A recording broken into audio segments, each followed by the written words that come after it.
Bienvenidos. Hoy hablaremos sobre las reglas de asociación y de las técnicas de minería de datos que nos permiten buscar estas reglas de asociación. Estas técnicas son parte de lo que conocemos como técnicas o tareas descriptivas de la minería de datos. Pero antes de comenzar la clase teórica, veamos un poco de qué se trata, de qué va este tema de las reglas de asociación, qué significan. Bueno, fundamentalmente trabajamos con conjuntos de datos, con registros, transacciones o observaciones que conforman un conjunto de características, un conjunto de eventos. Y las reglas de asociación fundamentalmente buscan encontrar relaciones entre las características que conforman una misma observación. Por ejemplo, supongamos que hablamos de una transacción en la que las personas compran una cantidad de productos en algún lugar. Pues bien, una regla de asociación pudiera ser cuando encontramos un patrón que incrementa la probabilidad de que dados dos eventos o tres o cuatro eventos previos ocurra uno siguiente con una alta probabilidad.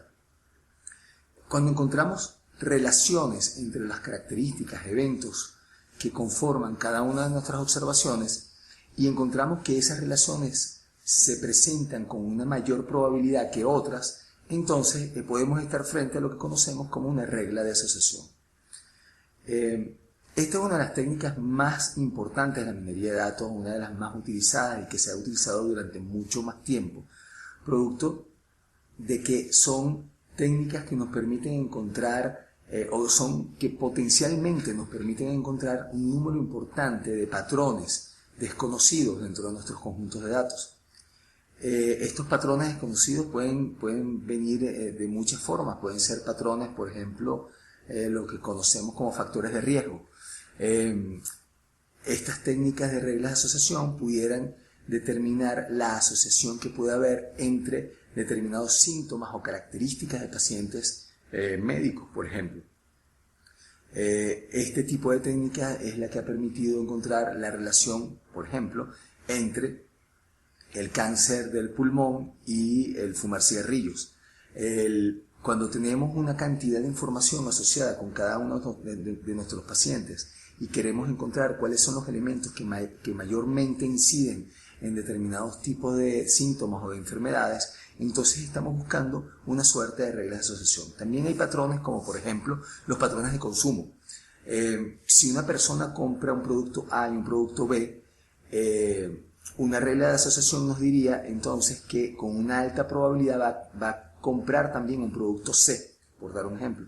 Entonces, esa regla de asociación podría mostrarnos primero un patrón de consumo y por otro lado facilitarnos la cierta toma de decisiones. Probablemente muchos de ustedes habrán escuchado en algún momento esa anécdota de la minería de datos en la cual se encontró la relación entre los pañales y la cerveza. Si no lo han escuchado, les cuento brevemente de qué se trata. Básicamente, en algún momento se descubrió que la venta de cervezas y de pañales estaba de alguna forma muy vinculada y particularmente determinados días de la semana, por ejemplo los viernes, en donde había un pico de la venta de ambos productos. Cuando se detectó eso, un análisis no muy profundo demostró que había una razón para ello. Fundamentalmente la razón es que las personas que compran pañales no suelen ser las madres que están embarazadas o que tienen bebés pequeños, suelen ser los esposos. Cuando un esposo va al supermercado a comprar pañales un viernes por la tarde, probablemente no venga solo con los pañales, sino también se traiga algunas cervezas y está pensando reunirse con sus amigos, por ejemplo, el fin de semana. Entonces, el hecho de que se vinculara dos productos aparentemente desconectados, pero tuviesen desde el punto de vista comercial muchísima vinculación, dio como resultado que aquellas tiendas y supermercados que se dieron cuenta de esto empezaron a colocar las pañales y las cervezas juntos en vitrinas separadas, en vitrinas contiguas. Entonces, al hacer eso, potenciaron e incrementaron la venta tanto de la cerveza como de los pañales. Entonces, fíjense cómo el descubrimiento de un patrón de consumo tan simple como este pero que antes de que se descubriera era absolutamente desconocido, dio como resultado el incremento de ventas de dos productos que aparentemente no tenían nada que ver uno con el otro. Y realmente no lo tienen, pero desde el punto de vista comercial y de patrones de consumo sí lo tienen.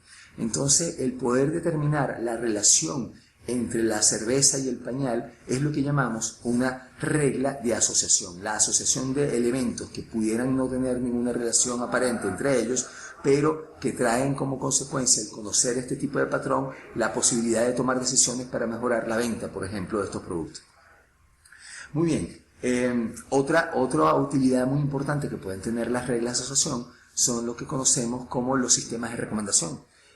Todos ustedes habrán paseado, navegado o comprado en estas tiendas online de ventas de productos en internet como Amazon, como Walmart, como eBay, que una vez que detectan que una persona está interesada en un conjunto de productos, por lo general le muestran, cuando ya van a comprar, unos productos adicionales. Te pueden decir, mira, si tú quieres A y B, compra C también, que te va a salir por tanto y seguramente lo vas a necesitar.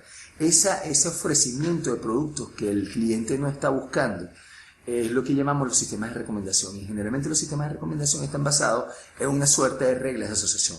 Cuando una persona compró el producto, una linterna, un video beam y una computadora, muy probablemente va a necesitar un bolso para el video beam. Entonces el sistema automáticamente detecta que la persona está interesada en los productos A y B y automáticamente le muestra un producto C porque ya tiene en su base de conocimiento definido una serie de reglas de asociación que le permiten identificar con una alta probabilidad que esa persona querrá ese tercer producto. Entonces, cuando eso ocurre, probablemente a ustedes les ha pasado, estos sistemas de recomendación suelen llevarte a comprar productos que a lo mejor no pensabas comprar.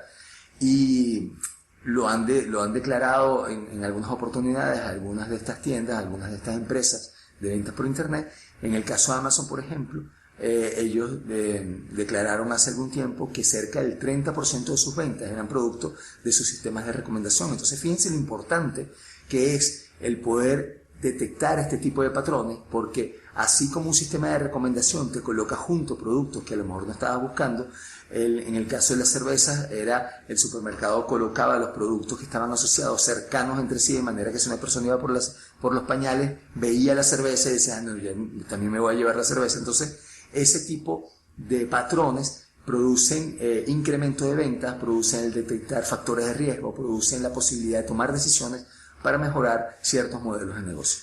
Entonces, veamos cómo se producen, cómo se detectan estas reglas de asociación. Vamos a ver entonces dentro de la clase teórica que hay técnicas, varias, pero vamos a estudiar una de ellas en particular que se llama el algoritmo a priori, que involucra una serie de cosas que ya vamos a ver. Entonces, vamos a cerrar la pantalla y comencemos con nuestra clase. Minería de datos, reglas de asociación.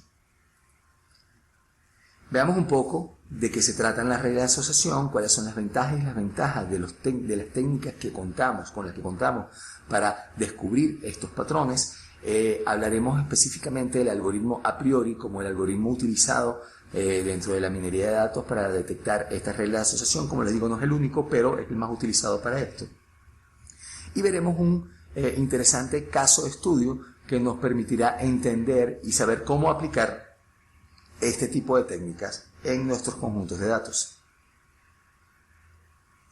Pues bien, una regla de asociación son patrones del tipo X implica Y. Esto que tenemos acá, desde el punto de vista matemático, esto se lee como X, implicación Y. Es decir, que la identificación del conjunto X dentro de una transacción implica con una probabilidad significativa que el conjunto Y pudiera estar presente. Entendamos que una transacción es una suerte de saco, de conjunto de características, de elementos, de productos, de eventos, en donde tenemos una serie de elementos característicos distintos que detectar una regla de asociación, es decir, que un subconjunto de ellos implica otro subconjunto de ellos. Estos patrones se pueden conseguir dentro de una base de datos de transacciones mediante algoritmos de búsqueda conocidos como los métodos de canasta. El nombre de método de canasta proviene de los primeros usos que se le dio a este tipo de técnicas, que fue precisamente el de encontrar patrones de consumo dentro de las ventas de supermercados. El algoritmo más popular dentro de los métodos de canasta es el conocido como el método a priori. Bien, este tipo de técnicas tiene varias ventajas y desventajas, veamos algunas de ellas. Primero, dentro de las ventajas, es ideal para trabajar con grandes conjuntos de datos transaccionales. Las reglas obtenidas son muy fáciles de interpretar, evidentemente, aunque veremos que esto no necesariamente es una ventaja, en algunos casos nos da mucha información obvia, pero también algunas veces nos da muchas reglas y eso provoca un alto nivel de trabajo para el análisis de cada una de ellas. Es útil para aplicar minería de datos, para descubrir conocimiento desconocido o patrones desconocidos, y dentro de las desventajas tenemos que no es muy útil cuando tenemos bases de datos pequeñas, requiere un esfuerzo adicional para separar la estructura o información útil del sentido común o información inútil, es decir, cualquier regla obvia, evidente, no es una regla que tenga sentido analizar, estudiar o proponer como un patrón interesante. Por ejemplo, si una persona compra una linterna, bueno, con una altísima probabilidad querrá comprar pilas para colocarle a la linterna, entonces eso es una regla obvia, eso no es un patrón importante, ni desconocido, ni muy útil. De hecho, si uno va a una farmacia, va a conseguir las linternas y las pilas unas al lado de la otra, porque es obvio que se compran con una alta frecuencia juntas. Pueden generar, por tanto, relaciones obvias. Muy bien, el algoritmo a priori consiste básicamente en 1. La identificación de todos los conjuntos de elementos frecuentes que cumplen con un umbral mínimo de soporte. Vamos a ver qué significa esto.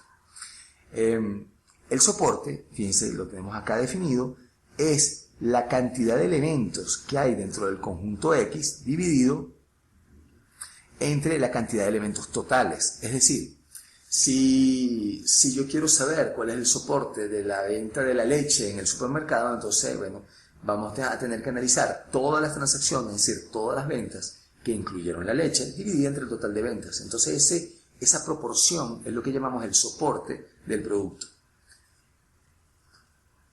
El método a priori, antes de poder identificar las reglas, debe ubicar cuáles son los conjuntos frecuentes, es decir, dentro de las transacciones, cuáles son los conjuntos de características, eventos o registros, o valores de los registros, perdón, que se presentan con una alta frecuencia juntos. Por eso, básicamente, es que llamamos a este tipo de técnicas métodos de canasta. Lo segundo que hace la técnica a priori es lo siguiente. Él trata entonces, dentro de los conjuntos más frecuentes, tratar de identificar reglas dentro de los elementos que conforman esos conjuntos.